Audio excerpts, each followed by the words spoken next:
Hello friends. Сәлем достар. Қалдарыңыз қалай? Teach with Айдың каналына қош келдіңіздер. Каналға жазылуды ұмытпаңыздар. Лайк басып видеоға соңына дейін көріңіздер. Кез келген сұраныстарыңыз, ұсыныстарыңыз болса, айтыңыздар, комментарий жазыңыздар. Енді сіздерге супер видео қазір түсіріп жатырмын. Не үшін бұл супер видео? Өйткені қазіргі уақытта, қашықтықта оқыту мәселесіне байланысты сіз телефон қолдана отырып кез келген презентация материалдарды өзіңізді үстіп түсіріп, балаларға сабақ түсіндіре аласыз. Оны видеоға түсіре аласыз. Керек жерлерін мысалы сызып, балаларға түсіндіріп, керек болса мынаяққа бір тақтай қойып, мысалы мынаяққа оны жазып көрсете аласыз. Ол үшін қазір X-Recorder деген қосымшаны сіздерге көрсетемін. Мына қарасаңыздар, X-Recorder деген қосымшаны ең бірінші орнатып алу керек. Оны алу үшін біз Play Marketқа кіреміз. Play Marketқа кіргеннен кейін X-Recorder запись экран деп орысша аталады. Соған кіреміз. Соны жүктеп алыңыздар. Мен уже жүктеп алдым. Содан кейін открыть кіреміз. Енді қараңыздар. Сіздерге бұл жерде не керек?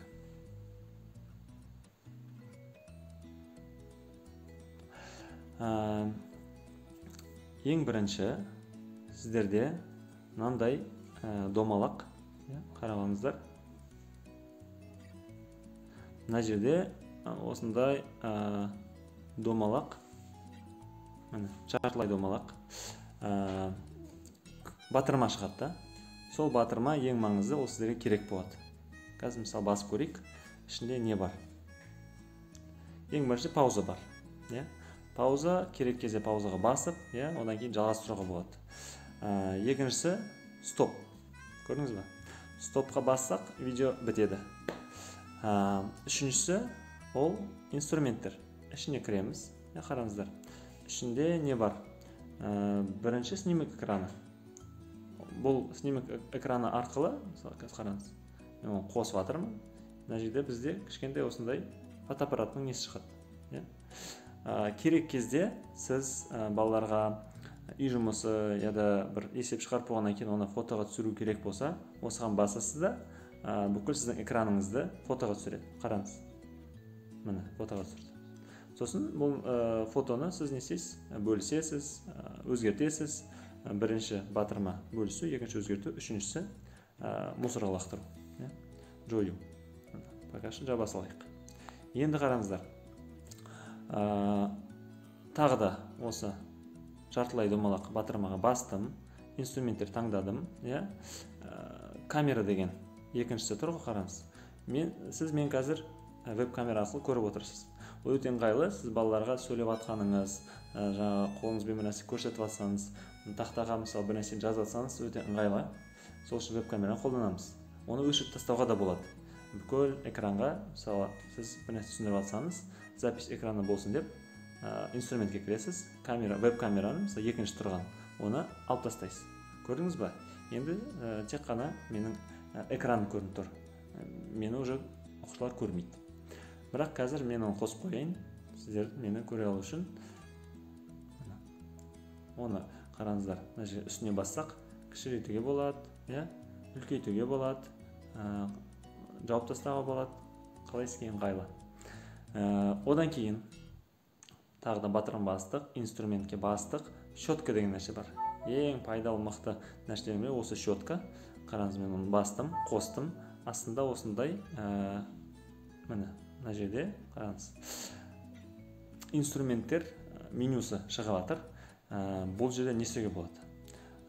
Ең бірінші батырмасы фотоға түсіру. Жаңағы мен түсіндірген сияқты, үстіне бассақ, фотоға түсіреміз. Фотоға түсірдік. Оны сосын фотоны не істейміз, бөлісеміз, уже өзіміз білеміз. Одан кейін екіншісі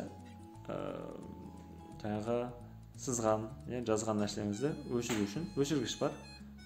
Бұлай өшіруге болады. Көрдіңіз бе? Өте ыңғайлы. өшіріп болғаннан кейін оны тағы да бір рет бассақ аппақ болады. Үшіншісі ол кері қайту деген сөз. Мысалы сіз бір нәрсені жаздыңыз, қате жазып қойдыңыз, артқа бастыңыз, ол қайтып келеді. Ол да өте керек құрал. Үшіншісі біздің мысалы жаңағы мен жазып жатқан қаламның түсі жасыл. Ол қаламды өзгертем десеңіз, төртіншіден басасыз, мысалы қызылды бастық, иә? Нақты оның несі бар? Размері бар.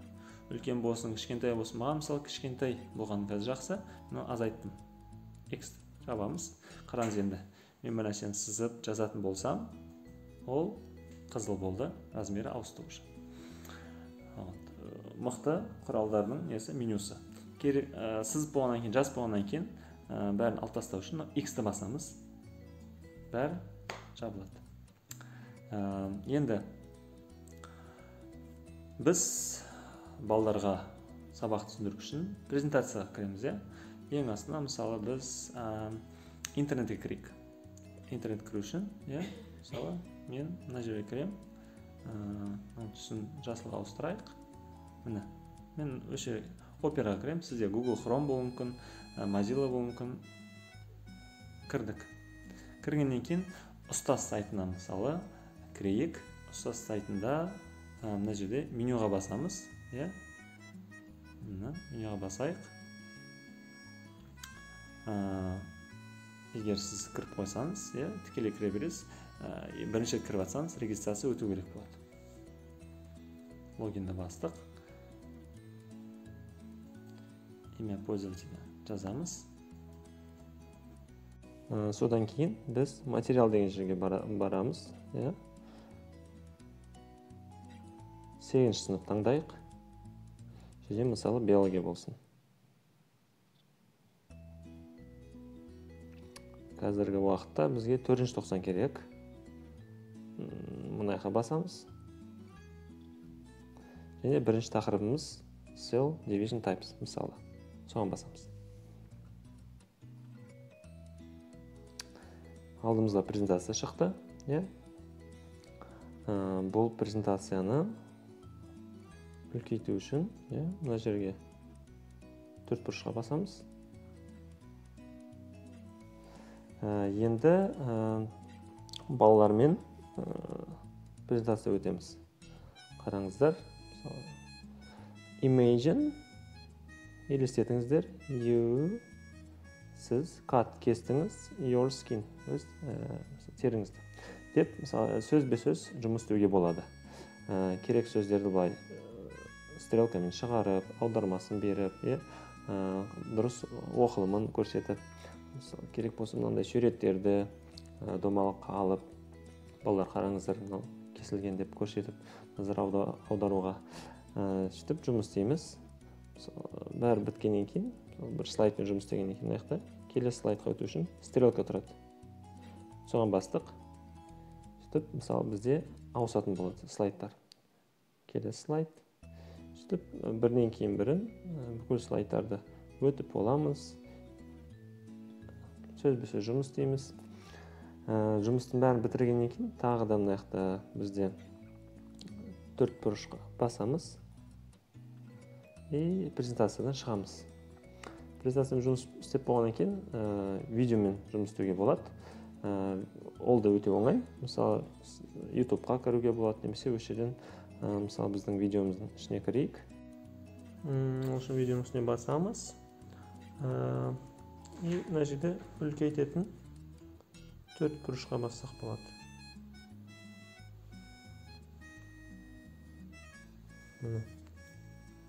Have you ever wondered why children do not look exactly like their parents, or why some siblings look so different from each other?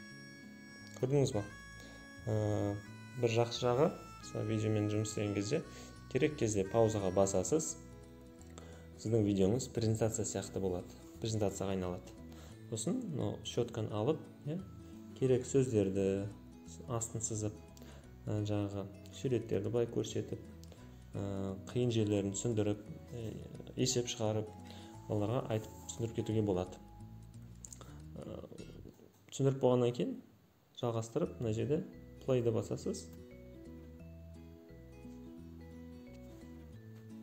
answer lies in the process of meiosis, which generates the gametes for reproduction. Міне. Бәрін бітіргеннен кейін, мына жақта тағы да 4 бұрышқа басып, кішкентай экранға ауысасыз.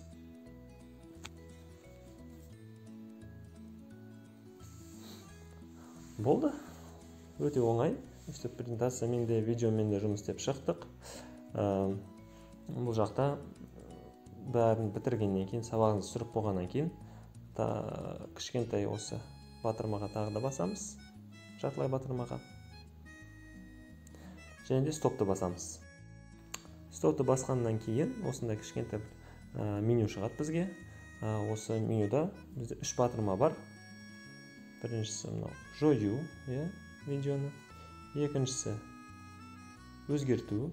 Оны қысқартуға болады, жазулар қосуға болады. Және үшіншісі бөлісу. Қазір бізге үшіншісі керек. Үстіне басамыз. Және де біз қалған жолмен адамдарға осы видеомен бөлісе аламыз. WhatsApp, YouTube, Telegram, Mail и так далее.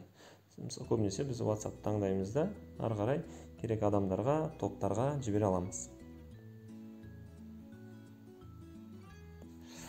Болды. Видео ұнаса лайк басыңыздар.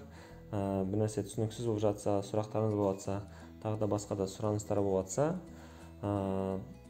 комментария жазыңыздар. Видеоны қараған үшін көп рахмет. Бәріңіз аман болыңыздар, қош сау болыңыздар.